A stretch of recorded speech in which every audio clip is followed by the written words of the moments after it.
Welcome in, incubators. Most of us have been taught to trust the loudest voice in the room: logic, productivity, performance.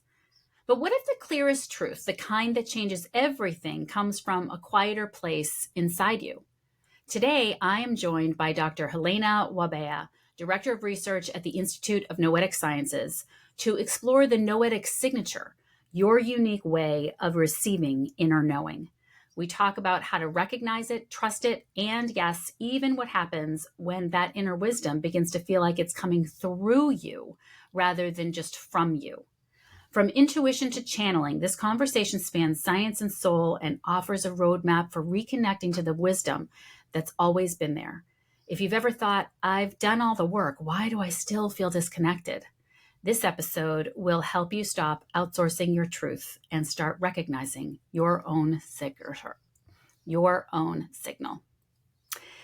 Without further ado, we'll get on with the podcast. Welcome, Dr. Wahbeh. I am so excited to have you here. Thank you so much. What a pleasure to be here with you. And feel free to call me Helané. Oh, great. Thank you. So, Helané, I actually wanted to start by having you share with the listeners your educational experience, because it's quite extensive. And I feel like with some of the topics that we're going to be talking about, and I'm sure you come around it all the time, they lend to sort of needing some credibility for people to, really buy into some of this and understand, hey, this is real. So tell us about your educational background and how you began studying channeling. Yes, absolutely. So I received my undergraduate degree from University of California at Berkeley in anthropology and pre-medicine. And then I went on to go to naturopathic medical school at the National University of Natural Medicine. So I was basically trained as a general practitioner and was seeing patients. Before I went to medical school, I did some research, and research kept calling back to me. So I went to Oregon Health and Science University, where I received a master's in clinical research and completed a postdoctoral research fellowship. I also actually got a postdoctoral research fellowship from my alma mater before I went to OHSU. So I had a pretty broad training in clinical research, in physiological measures, outcomes like EEG, EKG, etc., and applied that specifically to mind-body medicine and meditation and how meditation works. I received a grant from the National Institutes of Health to study meditation in combat veterans with post-traumatic stress disorder. So that was kind of my academic background. And because of that meditation research, I was actually invited to go to a work group at the Institute of Noetic Sciences, where they were invited a number of meditation researchers to look at how Western medicine and science were looking at meditation and how that was kind of devoid from its spiritual background. And so that work group was called the Future of Meditation. And I was really amazed by the work that the Institute of Noetic Sciences, or IONS, which is its acronym, was doing, because they were asking all these incredible esoteric research questions that I really did not feel comfortable getting into at my academic university. And so I was very inspired and motivated to see how I could do that type of work and potentially even join their team. So now, 10 years later, I find myself as the director of research at IONS, actually implementing this incredible work that I was so inspired by 10 years ago. And you actually made the decision to separate from your clinical work because you knew how much flack you would get for doing this kind of work, right? And so I read that in your book anyway, that you made that decision to really switch because it was so not going to be accepted. Is that correct? Yes. So just to clarify, I had stopped seeing patients already because I was really into the research and I didn't feel like I could see patients and do well in a research career. And yet I knew when I came to IONS that my academic career was pretty much over. And even at my first conference at IONS, someone said to me, "You do realize that you've just ruined your academic career?" And I looked at them and I said, well, maybe that's true, but I kind of don't really care anymore because this research area is so important, not only to me, but I think to the world. And I'm just not willing to ignore it anymore. Yeah, that is incredible. So many stories like that where, academia just is refusing to accept. And so people are either ousted out or they just decide it's okay. Yeah. I'm not going to fight this battle. This other thing is more important. Right. I'm so excited to have you, and there's so many areas to talk about. And as a former Dr. Joe Dispenza trainer and volunteered at many events, he of course studies meditation. I had Dr. Hamel Patel on our podcast, who is his lead scientist, and they are really looking at one part of healing work with meditation. And your research is broader and answers a lot more questions and is looking at different areas. And so I'm really excited to hear about that. But I want to start with have it share with us, like, what is the noetic signature? Because it was a new word to me, even though, my podcast is called the Intuition Incubator. And, I feel like that's what I'm trying to uncover with all of this stuff. So share what noetic sciences are and what a noetic signature is. Yes. So noetic means inner wisdom. It comes from the Greek gnosis. And when you put noetic plus science, it really is about using the scientific method, which is essentially a process. It's a process of asking a research question, creating a study design to attempt to answer that, generating hypotheses about what we're going to find. And so that science process you can apply to any research question. So when you put the noetic with the science, it's about using the scientific process to evaluate this sense of inner knowingness and what that's all about. And so at IONS, we have this guiding premise that everything is interconnected, and that when we embody that, that allows us to access information and energy that's not limited by our conventional notions of time and space, which in turn profoundly amplifies innovation, well-being, and transformation. So you can kind of break that up into three pieces: interconnectedness, the middle piece, which is this noetic inner knowing, or if you want to call it intuition, and then well-being. And so, we're proposing that all people have the capacity to access intuition, to access that inner knowing. And yet the way that that shows up is incredibly diverse. There's so much variation in how intuition shows up for people. It could be like a gut hunch that just about anybody can experience, all the way to more extreme forms like mental mediumship or trance channeling that maybe we'll have a chance to talk about, or anything in between. Knowing the future, getting information from dreams, feeling sensations in your body, getting mental images. There's just, the 31 flavors of how intuition shows up. So we've coined this term, noetic signature, to describe each person's unique individual signature for how their intuition or noetic wisdom shows up for them.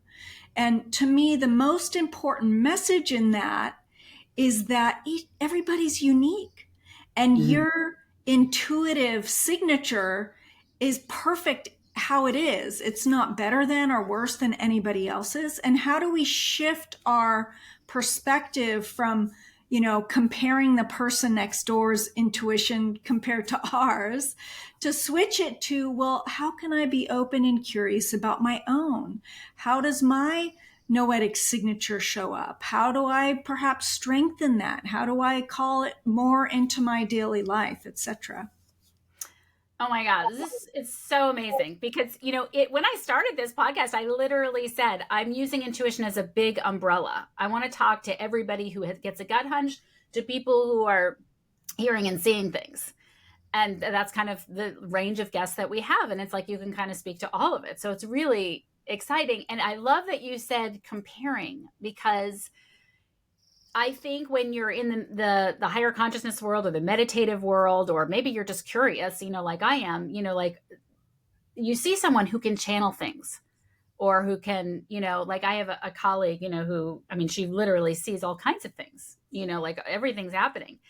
And I'm always like, what are you seeing? Because I see a table and a chair and I want to know, and I wish that right. And but getting to understand, like, well, wait a minute, what are my, getting more interested in the chills that I get, or the energy that I move, and realizing, as Sadhguru says, however he says it, a blade of grass isn't supposed to be an oak tree, that it's supposed to be the best blade of grass it can be. And the oak tree is supposed to be the best oak tree it can be. Yes. So I absolutely love it. That's why I brought that up, because I get those questions all the time. People being like, well, my friend does this and why can't I do that? And I think it's kind of a Western world phenomenon, because we're so competitive and we're kind of trained to compare ourselves to other. And so it is a little bit of rewiring, to not do that, and to say, okay, well, what is my expression and how can I work to develop that? So just that beautiful example you gave of your friend. So your friend is visually seeing things, which is a type of signature, right? Others don't actually see. So you, in that same scenario, may be feeling sensations in your body that your friend's not feeling at all, but they're seeing, but you're feeling. And so why should your feeling sensations be any less than the seeing? So it really is trying to normalize and equalize, and to just honor all expressions of how our intuition shows up for us. And often people miss their intuition, because they're like, oh, it's supposed to show up in this particular way, and it doesn't. And they're like, oh, I'm just not intuitive, which is the furthest thing from the truth. It's just that it shows up for them in a very different way. Yeah, it's such a great point, because when you dismiss it, which I did for a very long time, well, then you're not curious, then you're not learning more about it. So it's like, well, I don't have that ability. And, one of my previous guests, she talked about how every time she did something that she wasn't supposed to do, her back would go out, which I know is that's somatic, right? That's yes. So, so I love that. When you were explaining this, you were saying, when you say noetic, which means inner wisdom plus science, right? Then you're applying a certain scientific, way of looking at things, and curiosity and principles to that inner knowing. One of the things that you talk about in what I think is just a really, really important book, The Science of Channeling, that you wrote, and I highly recommend that listeners buy it, is you talk at one point about how you had a hard time getting your study peer reviewed. I don't even know if it was one study or 100 studies. I have no idea. But the question that you raised is, or the statement you made is like, science isn't allowed to tell us what we can be curious about. So say more about that experience and what happened there. Yes. Thank you for bringing that up. It's true. And I made a really conscious point of describing science as a process. And science is a process. You can apply the scientific method to any research question. And there's people who believe that it's unscientific to ask certain research questions, which to me is actually scientism, which is kind of the religion of science. And so we've had many issues over the years, our team, of not getting papers published. And there was one paper that was looking at experiences that meditators had, like feeling a very strong, like telepathic connection to their meditation teacher, or seeing non-physical beings when they were in deep meditative sessions. And one of the reviewer, I mean, it was like this 2-page angry tirade, like, not only am I going to block this review, I'm going to spend my career, making it so that things like this are never, research. I mean, it was so extreme, and it just makes you kind of wonder what is going on there. And, the main point they were saying is, like, you can't apply science to the research question of, do pigs fly? Because it's impossible for pigs to fly. Or, studying if 1 + 1 = 4, because that's impossible. And so it goes to this idea of paradigms or worldviews. So right now, our dominant scientific paradigm is called materialism or physicalism, which is that, the only thing that really exists is what's physically tangible. And so these unseen, non-physical aspects of reality that maybe many of you on this call have directly experienced, those are just impossible, and they're dismissed. And so we really are living in incredibly pivotal times right now, because we're straddling two paradigms. We're actually moving from this materialist physicalist to a post materialist physicalist. And that's not to say that we want to throw out physicalism.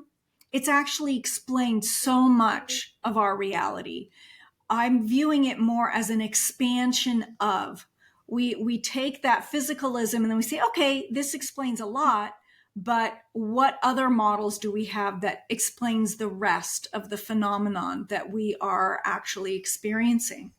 So I think that's where this skepticism, taboos, criticism from academia comes from, is because there's a disconnect between how they think the world works and these phenomena. They think, well, it must be fraud, or it must, it's impossible, you're making it up, or there's a mental health pathology.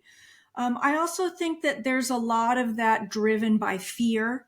I think the idea that, I could get a mental impression from you from far away, or that my intention could actually affect the physical world, that could be really scary for people.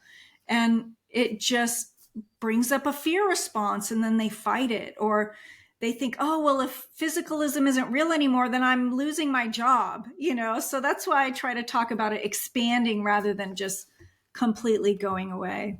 Yeah, it gets to be a very rigid thought process. Yeah. And it's making me think about, we were recently in Peru, and one of our guides is just an incredible historian of that culture. And he was talking one day about numerology.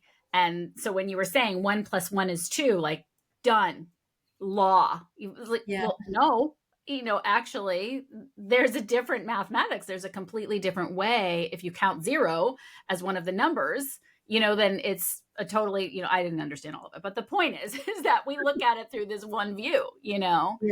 and, Yeah. and things are very different when you throw that stuff out. And, Peruvian architecture is like the perfect example of that.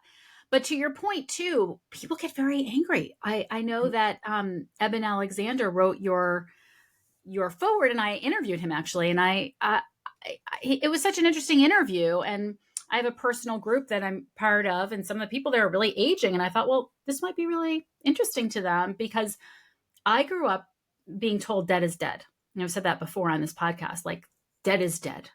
That my grandmother said that all the time, and it scared me to death. So I put this interview in this personal group chat, and I mean, someone came back with the most angry, in the interest of disinformation, I just want to make sure that this is a, whatever. And ChatGPT said yada, yada, yada. And I'm just like, whoa, Yeah. there's a lot of anger behind it. And I Yes. can only imagine you've been at the brunt of quite a bit of that. Yes, I usually have a really thin skin, and I've had to, thicken my skin quite a bit. It still affects me. It still kind of bums me out when that happens. And thankfully, I have an incredible team who are so loving and supportive. And, the way I think about it is, we have different audiences, right? And so if you think about this topic, and I like talking about spectrums, you have the people on one side who are like all in. They're Yeah. like just completely in, and Yeah. they're your cheerleaders and they don't need any more information, but they're just excited to be along on the ride with you. Yeah. And then you have the people on the extreme other side that no matter how much evidence, anecdotal, scientific, etc., like I could fill a whole room with all the papers that have evaluated this in a really rigorous, formal way. No matter how much I show them, their worldview's just not going to change because they're completely enmeshed in where they're at. And so that's not really a true skeptic. That's like a dogmatic person who's kind of stuck, right? So I try not to put any energy towards those people because really the prime audience, I think, are those in the middle who are truly skeptical, who are open and curious and say, show me. I want to know, like, what do you actually know about this? And are leaning in and are engaged in the process and are open to changing their minds. Yeah. And, the other side of it, of course, is so important. The work that you're doing, that I'm sure that on hard days it fuels you along. And I'm curious on that vein, like, tell us about the PTSD and what was able to happen with veterans. Yes. Because it's very incredible. I mean, I know that, in the communities that I've been part of, they did work with veterans and continue to do a lot of work with veterans. And I'd love to hear what you found, what worked. So that original NIH study was quite fascinating because it was designed to tease apart how mindfulness meditation works in this PTSD population. And so we had combat veterans with post-traumatic stress disorder who were randomized into 4 different groups: mindfulness meditation, slow breathing, mindfulness plus slow breathing, and then a sitting quietly group.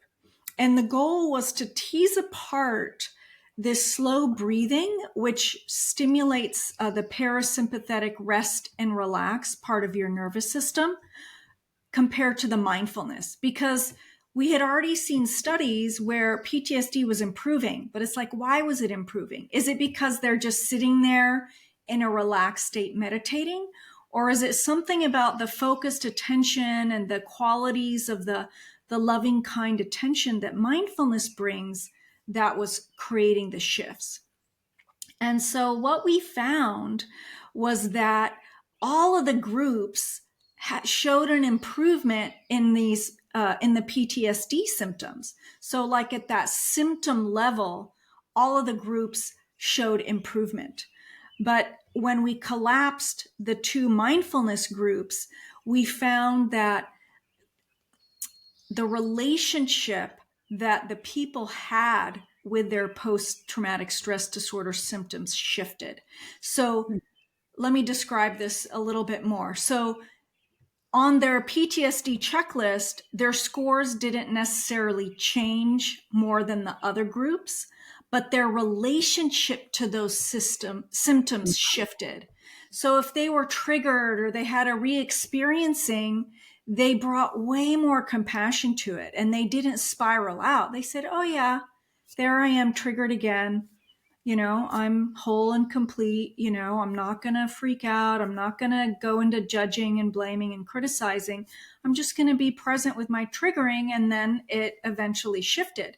So to me, that is one of the gifts that mindfulness and meditation bring to us.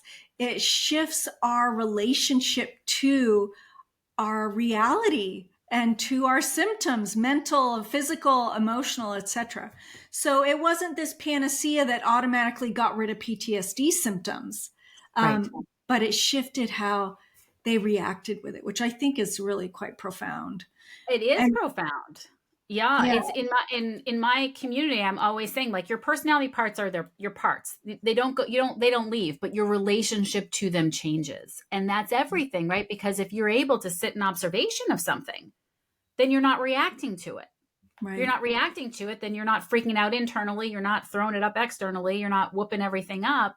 Your whole life changes, Yes. And you aren't avoiding it, right? And then and you're not avoiding it, right? Which could be another reaction. yeah. Yeah.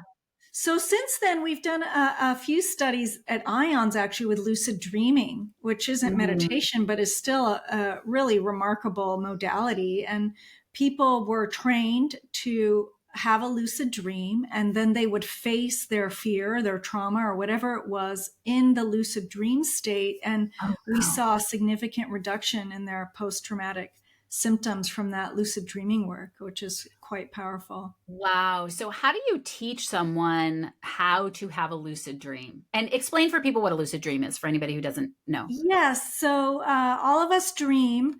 A dream becomes lucid when within the dream you realize that you're dreaming. And then you can often have control over the content of your dream. Oh, I'm dreaming. I'm going to go fly over to this tree or, go over here or interact with this person in a certain way. So it's a conscious dreaming.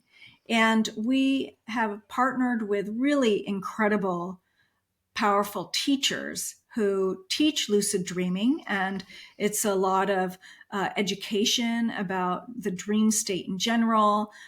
There is a guided audio track that walks the person through the dream. They are awoken at very specific times during the night, and then they play this guidance to um, intend to have a lucid dream. And so people learn how to do that over the course of, 4 or 5 day workshop. Oh, how cool is that? Yeah. So, let's talk about channeling. So, tell us a little bit about, because your upbringing, despite your interest in science, you were brought up with channeling. So, can you share some of that and your interest in it, and then just dive into what it all is and means, and then I have a zillion other questions for you. Yeah. Yes, absolutely. So, often when people hear the word channeling, they think of a lot of different things. And I use that term in a very broad way to reflect, this quality that I already talked about, this ability to access information and energy from beyond our conventional notions of time and space. And that the way that this channeling shows up for us, it can be expressive, like our intention affecting the physical world, or it can be receptive, like receiving mental impressions from other people, or getting information about the future that comes true, or learning information about distant targets that you couldn't possibly know. So those are receptive types of channeling. Just like I said with the noetic signature, channeling shows up in just such a wide diversity of ways. And I consider the noetic signature to be equated with channeling. And so, one of the biggest challenges for me in this work is putting things in boxes and putting names and labels around those boxes. And our Western mind really loves that. And Yeah. yet, these phenomenon often defy being boxed. Right. And so I would invite the listeners to kind of hear this whole conversation from that perspective. So growing up, I had my own channeling experiences from a very, very young age. I experienced, walking into a room and energetically feeling in my body emotions, that I couldn't possibly know from just looking at the person. Like I would feel what someone else was feeling, or I would, I was always afraid of the dark, and I would always feel like someone was following me. And now I wonder, oh, was that my child self actually feeling non-physical beings around me or something, And when I was 10, I actually went to my grandparents' house for what they called meetings. But it was my grandmother and my uncle who went into a trance channeling state and channeled what they believed were non-physical beings. So let me explain that a little bit more. So I mentioned trance channeling on the kind of extreme side of the channeling spectrum. So trance channelers believe that their bodies are used as vehicles for non-physical beings to use to speak through them, or to move through them, or to write, like in automatic writing. And so this is in the situation I'm talking about, it is consensual. So the trance channeler is agreeing to this. They're giving permission for it. They usually set intentions that it's the, highest beings that are mean well and are good, are communicating through them. So I witnessed many of these all through my upbringing. I realize now that that was essentially a spiritualist type family belief system that I was raised in. Even though I went to Catholic school, my whole life through high school, and I went to Orthodox Christian, church and Sunday school on Sundays. And then I had this very esoteric meetings on the weekends where, we talked to spirits. So it was a very eclectic spiritual upbringing that I had. But personally, this is my Helané personal hat on, I was raised that we are more than our bodies, that there is an invisible realm, that this is a real thing, that we can connect with our ancestors, our deceased relatives, that we have support from the spiritual realms of guides to help us, and that some people can use their bodies as a vehicle to have the spirits communicate to us. Wow. Okay. And so channeling, as you discuss, really comes through all these different ways. And you talk about people being curious and how common it is. Speak to that a little bit, how common it is, because I think that's such an important topic. I started as a psychotherapist, and so in your book you go through a whole section around the Diagnostic Statistic Manual, the DSM, and that's how we diagnose people, right? And so I think, I was maybe a little lucky because I went to social work. I went to Smith College School for social work. And so I do remember having classes talking about culture, for example. And it was like, need to be careful when you're diagnosing, because some of these things, these symptoms, are cultural, right? And it was very hard at the time, just being so conditioned from what I knew, but at least I knew enough to, like, talk to my supervisor, ask a question, like when I was being trained, right?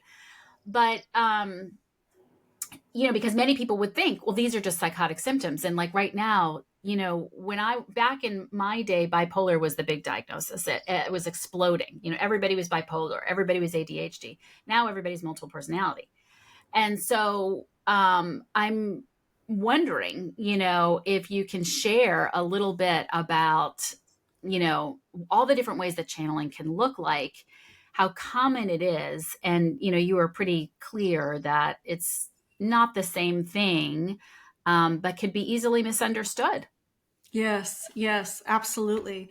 Yeah, when I first I had this incredibly rich spiritual background growing up, but I really kept that in the closet. I didn't really talk about it. So my academic world and my personal channeling world were completely separate. And it wasn't until I came to ions that I realized that there was this huge field called parapsychology that actually has been formally studying it for over 150 years. So Oh I my was God. completely blown away. And I started, doing lectures on it, and I would get swarmed by people afterwards and emails. And, they'd always whisper, like, thank you so much. I had this experience too, and I haven't told anybody about it. And that was like a broken record over and over again. I had this experience too, and I haven't told anybody about it. And so I Mm. started digging into how common it was. And there have been numerous studies around the world documenting that people have this experience.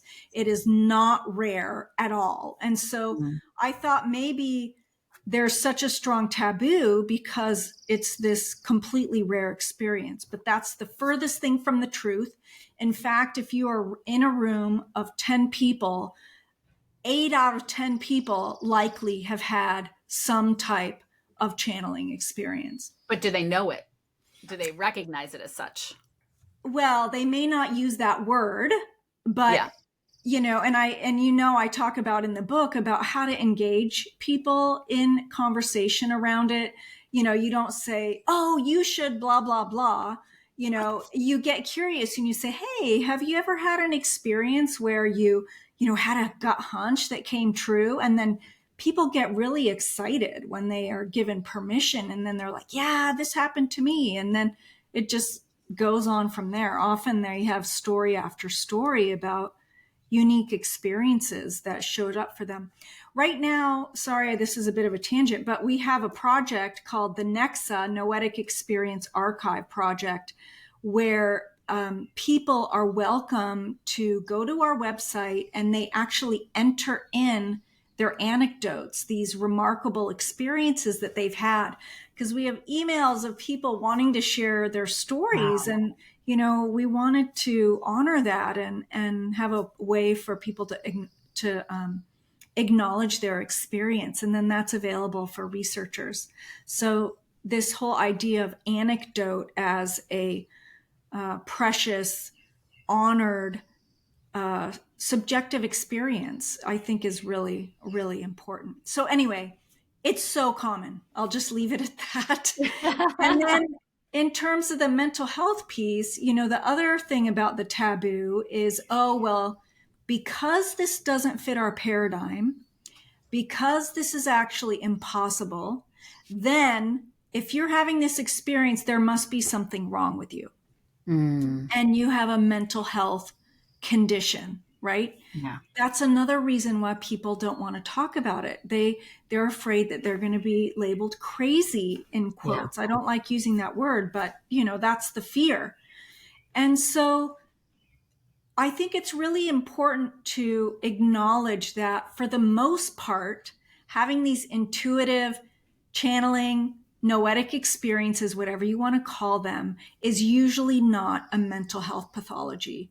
That people who have these experiences are very high functioning. They perceive them as deeply meaningful and beneficial in their lives. They support them in their day to day and beyond. And it is incredibly helpful. It's not a pathology, it's actually a gift. They perceive it in their life. And that's not to diminish that there are some people where it is an issue and it could be a mental health state where someone does deeply need support. And this is if it's negative, it's overwhelming, people are receiving messages to harm themselves or others. They're finding that they're not able to function in their daily lives. Those are key indicators that yes, someone absolutely needs help. And yet those are, I would say a minority Yeah.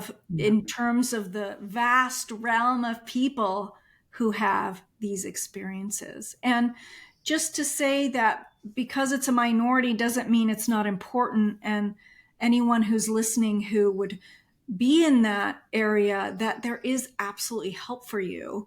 And, please reach out to get support because you don't need to suffer Yeah. through that. and sometimes it may even be channeling that has been awakened in someone and they don't know how to control it. And so it can be incredibly overwhelming. It may not even be a mental health pathology. It may be that you just got this huge psychic opening and Yeah. and you just need to learn how to manage it.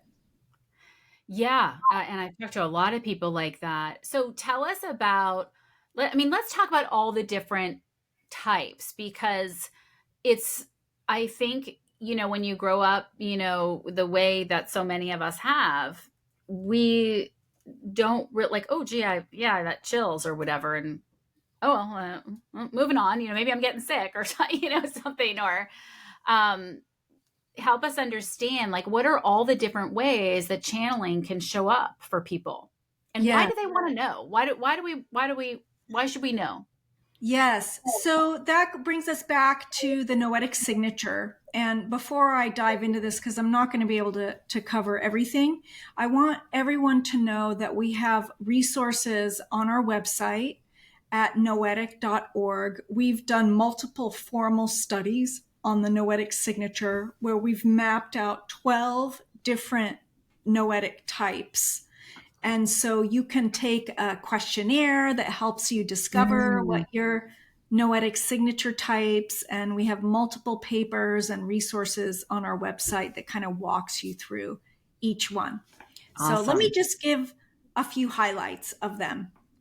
So the first most common is what we call general intuition. And that comes in three flavors. It comes in, I just know it, mental. I just feel it, which is in the body, and emotions, feeling other people's emotions.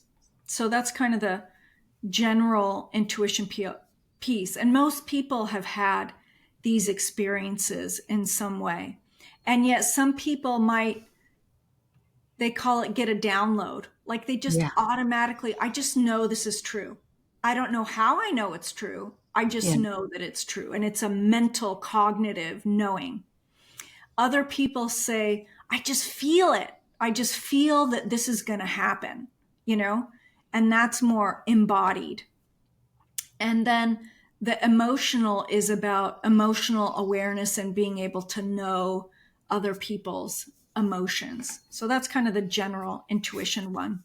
And when you talk about other people's emotions though, like we call that, oh, he's an empath or I'm an empath, so I take in all of this emotional energy and we kind of just, it's almost like problematic. It's seen as a problematic thing. I've got to learn, right? But from this standpoint, it's really understanding like, well, this is a channel and yeah, you maybe need to learn how to manage it, but it's a gift, right? It's a Yes, yes, absolutely.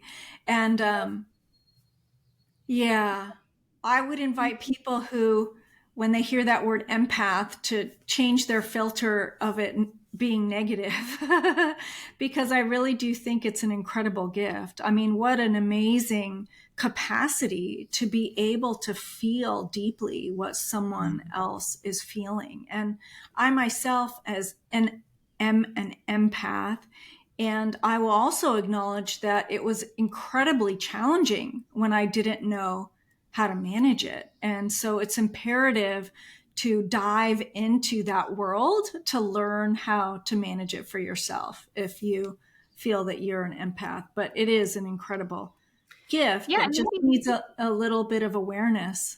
Maybe you can share that a little bit because I actually think there's quite a few people that identify with empaths, and not that they don't. It's not that they don't like that they're empaths, but they struggle with not taking on all of the emotional energy in a room. How did you learn how to manage that? And Yes. what can you offer people that are feeling that way? They just kind of get overwhelmed with, and they feel like they just need to like cut people out of their lives or do something, to not take on everyone else's stuff. Yes. So I learned in a variety of different ways through my upbringing and my adult life and the various courses and mentors and teachers that I've had, and I've kind of distilled that into what I call the best practices of channeling. And I touch on it a little bit in the book, The Science of Channeling. I also touch on it quite a bit in a course that I taught through the Shift Network that's available on their Evergreen on-demand courses website. Mm. And so I have a whole module and we go very deeply into it. But for your audience right now, I would summarize it by saying it's really about energetic hygiene and bringing intentful awareness to the understanding that you are empathic and that your energetic field, that you have control over your openness and closedness of your energetic field. And it is aligned with the Eastern idea of the chakra system, and that we have the crown chakra that opens like a funnel up to the heavens. And we also have our third chakra, which is at the solar plexus. And you can think of both of those as like a camera aperture, that opens and closes.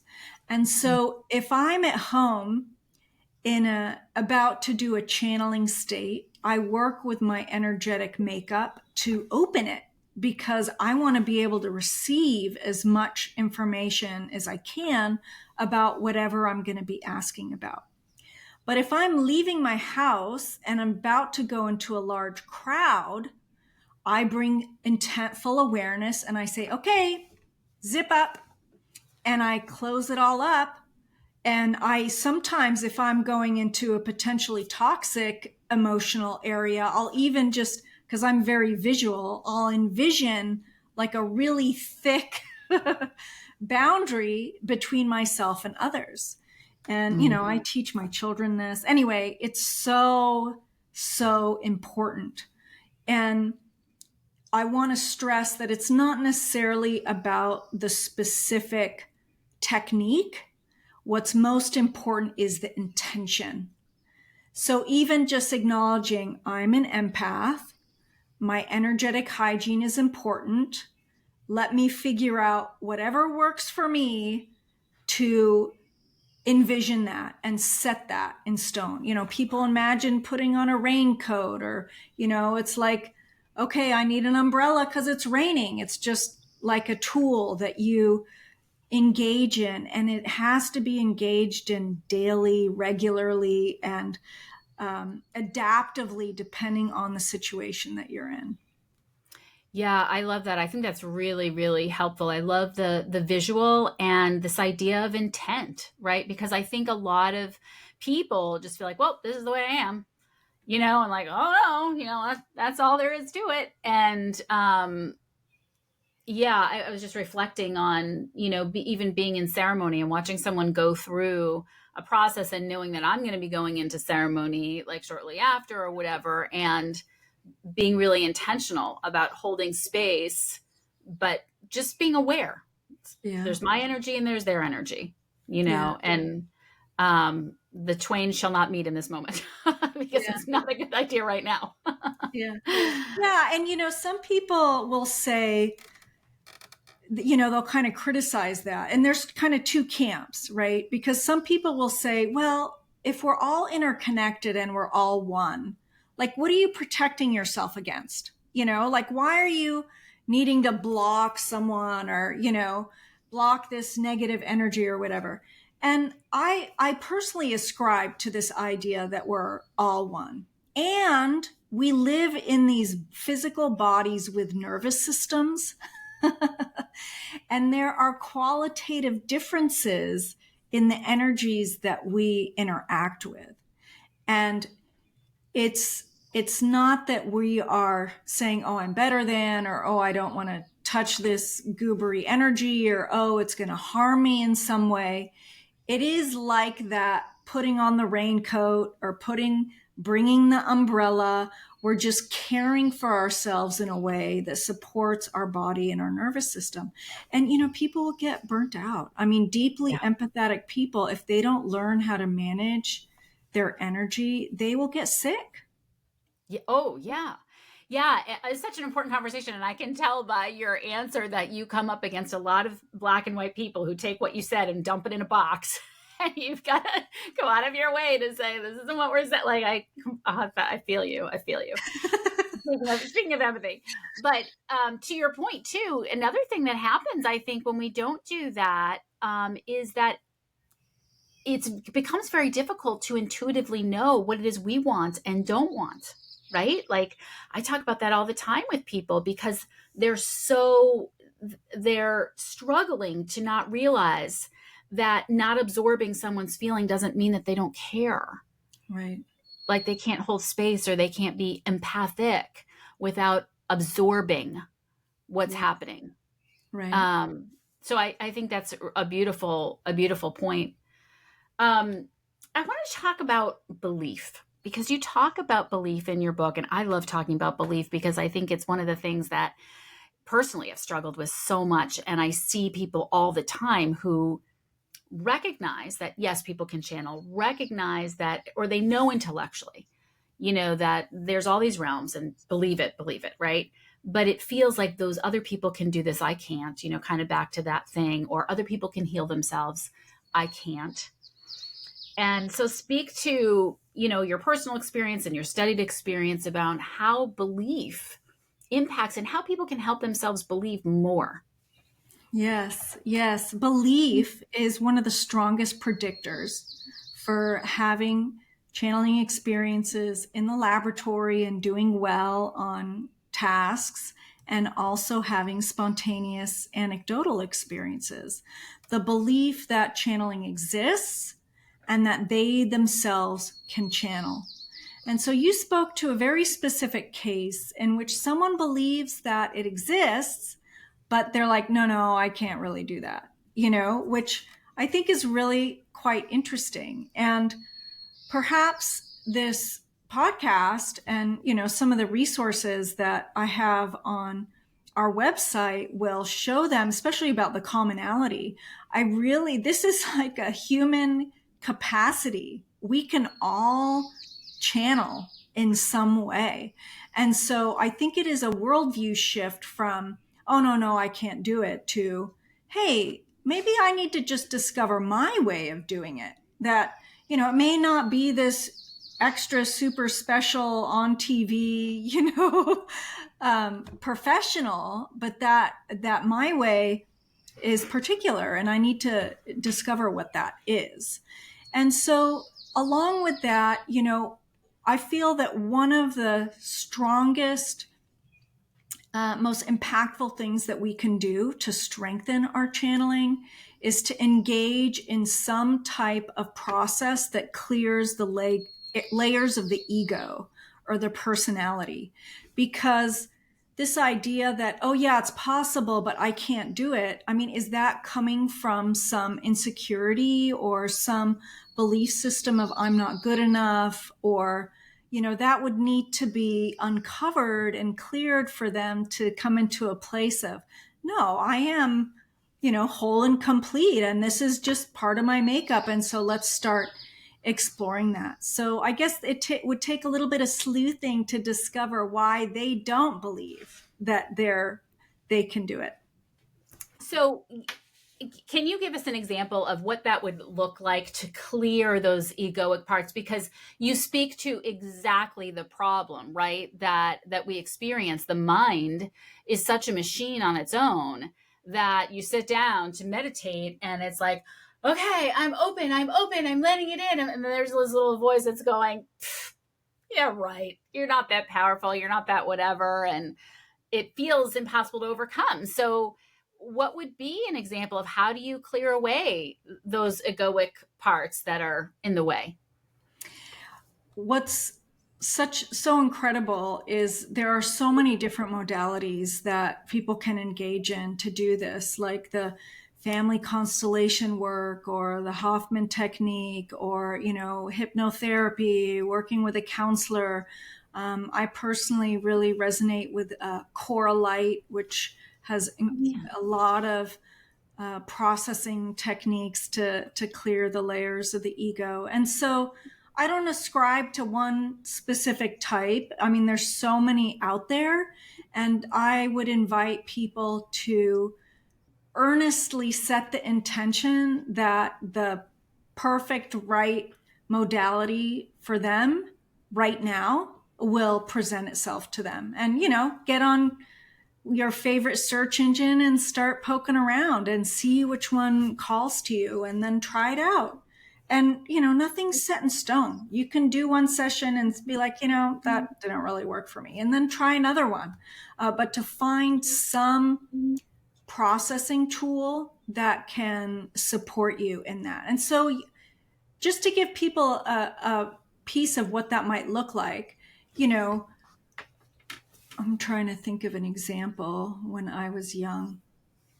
When I was 3, I was jumping on a couch and I fell on the couch and I hurt myself really badly. And my mom was really upset and she took me to the doctor, and it was this really emotionally traumatic experience. And I was having so much fun and was so joyful jumping on the couch. And then I had this big trauma. And so what I learned as that 3-year-old is it's not safe to have fun.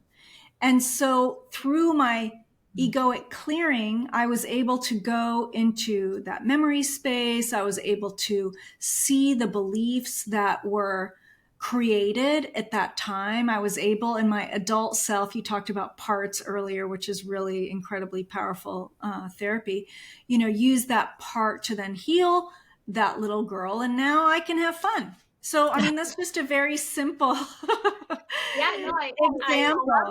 I love that you said that, because in what you described as how to help clear the parts that need to go away in order to experience the channeling and to have the belief, I heard you mention some things that have to do with settling the nervous system down, breathing, and Wim Hof, which is literally just helping you slow your brain waves down so that your mind is not as busy.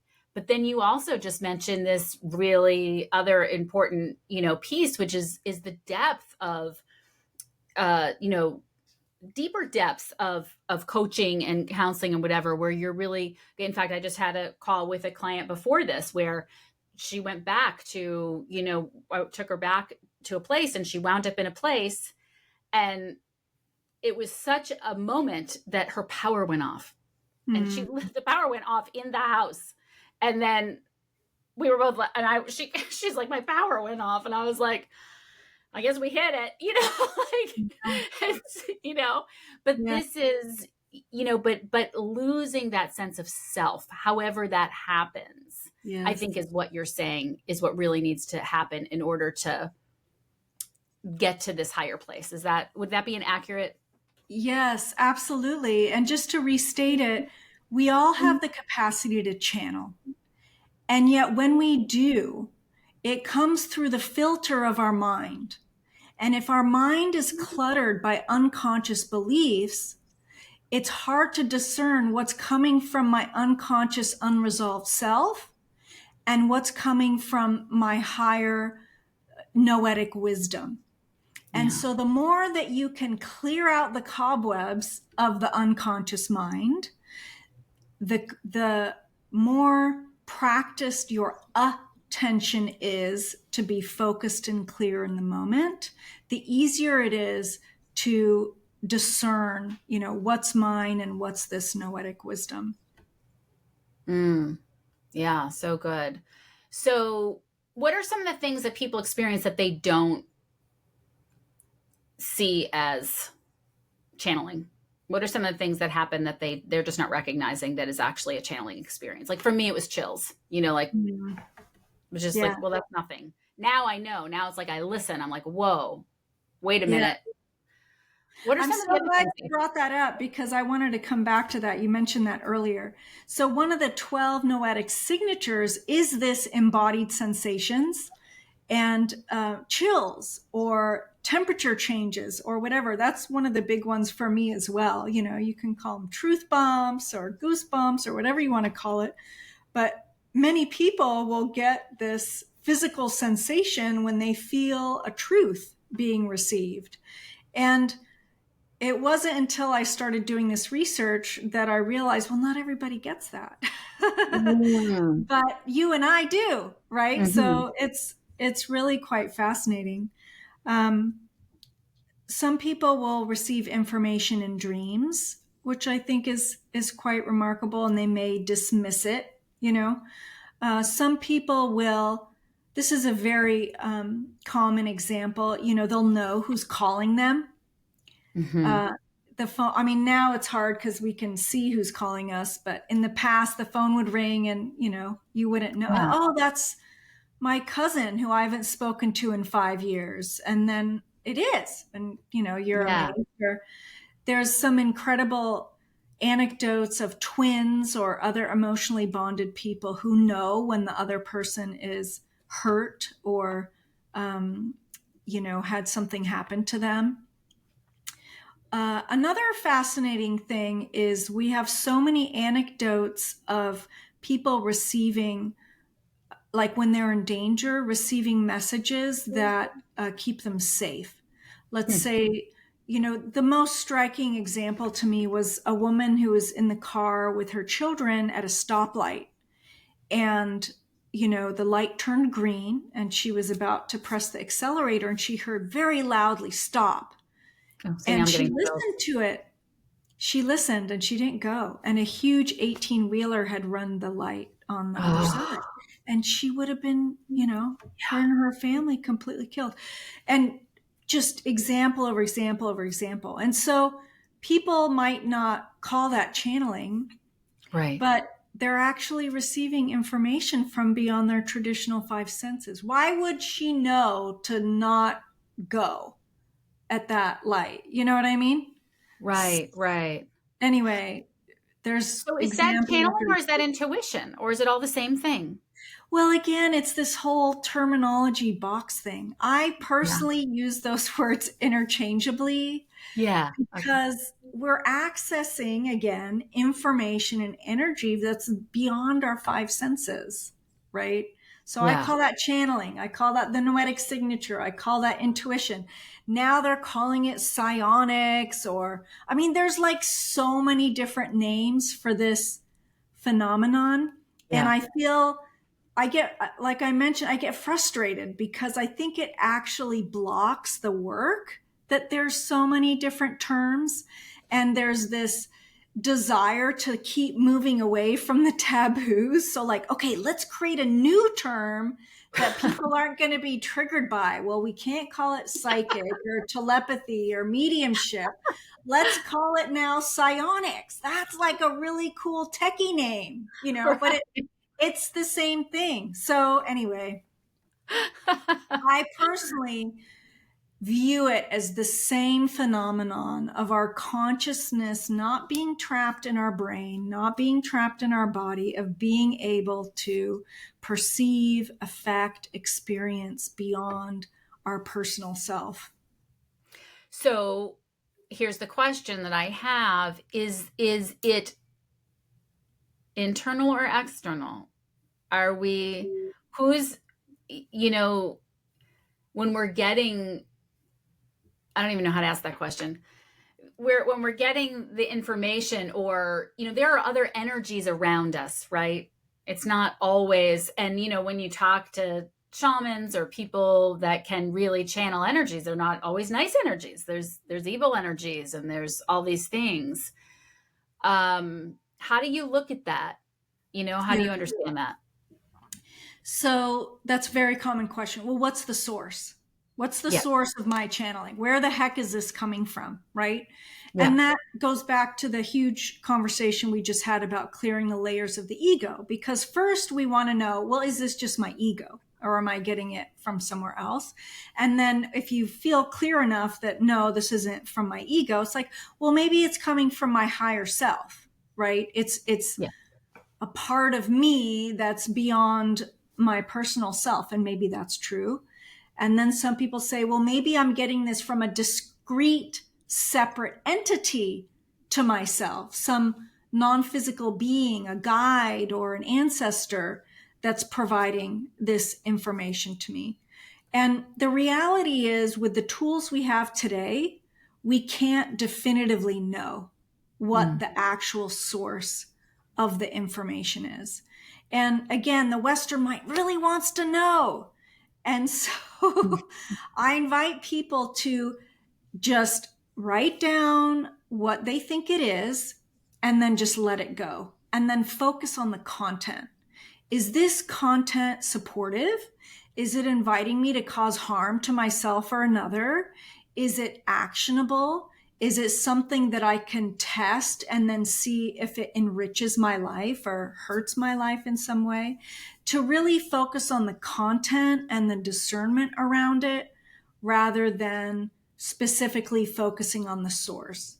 It is wonderful to be curious about the source, but my scientist hat says there's no way we can definitively actually know what the source is using the tools we have today. We can intuitively feel. Indigenous cultures have very different worldview on what the source is. And, I kind of rationalize it with, well, if we're all one, then whatever the perceived source is, even though we can't prove it, it's still some reflection of myself. Yeah. So let me ask you this. There's a lot of famous channelers, right? And I always wonder about this intersection of consciousness and channeling, and it's really why I do this, and I feel so blessed to talk to so many people like you, because it's evolving my understanding and my belief, and hopefully really bringing an important message to the world. But when someone who channels, for example, and is followed a lot, and they come out with a very specific opinion, they channeled an opinion. This will be good if this happens, and this is and that is then defined as higher consciousness if this were to happen. And I always feel skeptical of that, because I feel like consciousness does not really have an opinion. It doesn't judge. It just, right? It's attention. That's all it is. So to me, really famous channelers that come out with these opinions, subtle as they may be, I'm kind of like, are they really channeling? And I'm just so curious what your thoughts are about that. Or maybe I'm wrong. Maybe we do channel things that, this will be good for humanity if this happens. Yes. I see that too. There's a lot of opinions. I do think, let's say that it really is a non-physical being and they have an opinion on what's going to help humanity. So I think a channeled content can have an opinion. But I think what's even more important to what you just said, people get caught, I think, in a trap of projecting their authority onto channeled content. Oh, it's channeled. It must be true, and it must be superior in some way, and I need to do it. But then, well, this channeler said that, and this channeler said that, and why do they not agree? And, we get caught in this like intellectualizing of it. And so I invite people as best they can to not do that and to just take it at face value and to say, how is this content relevant to me?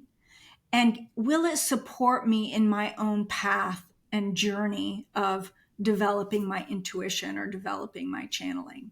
And to not codify it or to put it up on a pedestal or, call it the word, it, just take it for what it is and to discern, to just really be in a place of discernment. And, I asked in one of our amazing channeling experiments, it's like, why are there so many people channeling Mary Magdalene? Or like, why is the same message coming from so many different people? And, the answer was really quite fascinating to me. It was, there's so many who are trying to bring this uplifting message to humanity, and that there is a different frequency of the source and a different frequency of the channeler and a different frequency of the message and a different frequency of the audience.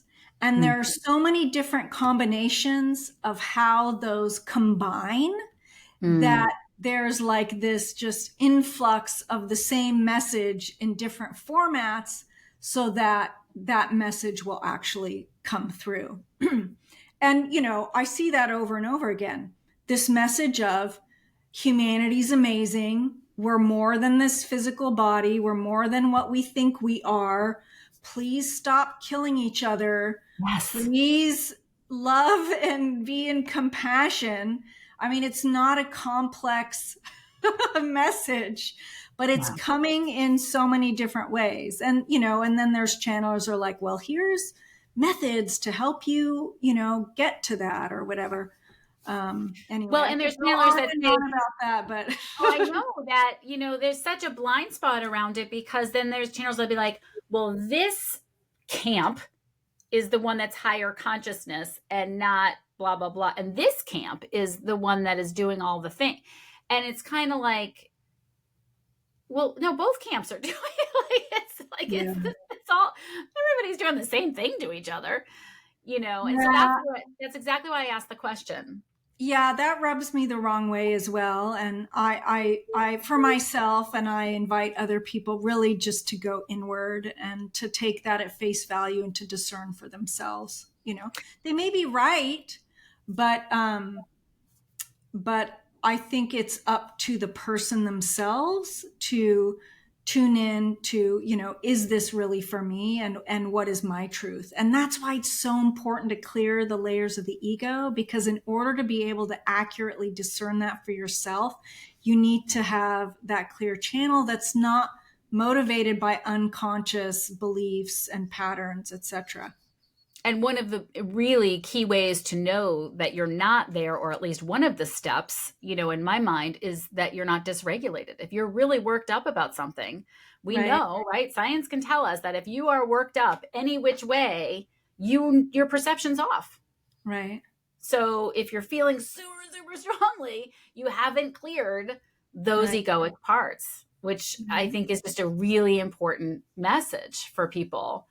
Yeah, The other thing that I love that you said, because I say this a lot too, is there's no court of the world, right, right? Like when you encourage people over and over again in your work to really test things out for themselves, and you've used the word several times today, discernment, right? And discernment to me is when you are regulated, your brain and your body are settled down, and you're truly discerning for yourself, as opposed to like a herd mentality, right, and cognitive offloading, which I think we have a lot of.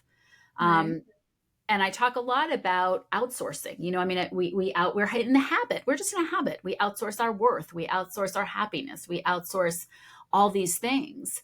And so, in this world where we are accustomed to outsourcing our decisions and all these things and external validation, like, what do you recommend for people that they can, what's a step they can take to how they can begin to recognize what their own discernment would lead them to, and or Yeah, even how they can recognize that maybe they are in a blind spot? yeah. Well, I think awareness is number one. Awareness is number one. And if people don't already have a practice, even if it's 5 minutes a day, I really encourage people not to get caught up in, oh, I need, an hour a day to sit and meditate. Even if it's 5 minutes a day, to bring thoughtful awareness and tension to going inward, to not outsource. What am I feeling? What am I thinking? What are my emotions? And to continually do that day after day after day. And if you want to embark on practicing channeling, to start with simple yes no questions. Not should I leave my husband tomorrow, but like, hey, should I go to this party tonight? Or, what's better for dinner, chicken or steak? I mean, simple, Yeah. non-life altering questions. Ideally, it's better if it's binary, like a yes, no, or one or the other. And then And then just feel, what are you feeling in your body? What are you seeing? How does your noetic signature show up to show you the right way? And usually the right way feels expansive. We might feel more joyful. We might feel like an opening. We might see a symbol that's positive in some way. And then you just keep practicing and building that muscle of the intuitive channeling practice. Fabulous. So tell us if there's one thing that you would like listeners to know. Like if there's just one thing that, you do so much work in the world. What is the one thing that you just want everyone to know? If you could get everybody's opinion, just shake them. What do you want them to know? You are so amazing. You are loved. You are supported. You are held. And just feel that and blossom into your magnificent, incredible self. Chills. That's truth. That's a truth bomb, right? Right there. Yeah. That's amazing. Imagine a world where everybody knew that and believed it and lived it. Yes. I can't thank you enough, Helané, for your time today. This was amazing, at least for me. I know for the listeners, they're just going to love getting this information. I feel really, really blessed to have had you. And we'll leave stuff in the show notes for people to contact you. You've mentioned a few things. Is there anything else that you would like people to know about? Certainly the science of channeling, your book, I think is phenomenal. What else would you like to share with people? Yes, the book. And I think our website is such an incredible resource, Noetic, Noetic.org. All the publications there and the Noetic signature inventory. We also have a free webinar that happens on Fridays where we cover a lot of different topics, and a community, very active community where people meet and share about these topics as well. So we'd love you to join the IONS community and join us on this path of discovery. Fabulous. Thank you so much for being here. Thank you. It's been a pleasure.